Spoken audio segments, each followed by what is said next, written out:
भगवान ने कहा भाई मेरी ही भक्ति करनी है। तो आप देखिए कि अनेक-अनेक चीज़ों को प्राप्त करने के लिए एक का पर्याप्त होना ज़रूरी नहीं है। जब आपको अनेकों चीज़ प्राप्त करनी होंगी, तो आप अनेकों देवी-देवताओं के पास भी जाएँगे।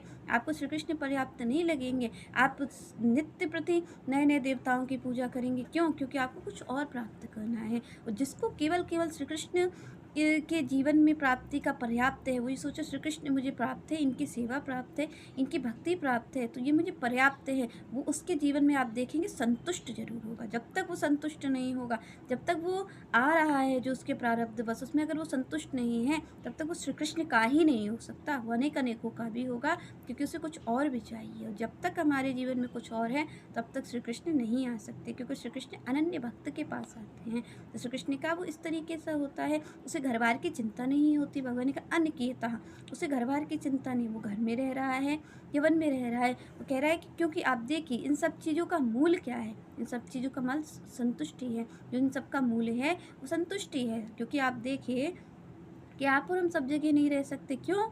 क्योंकि आप और हमें लगता है भाई हमें तो घर ही चाहिए। अगर हमें सड़क पे मिल गया तो हम कैसे करेंगे? लोग क्या कहेंगे ये। और हमें तो धन संपत्ति भी चाहिए। हमें तो आप देखिए किसी से आप कहो कि भगवान की भक्ति करनी, तो वो कहता है ऐसे कैसे हो जाएगा?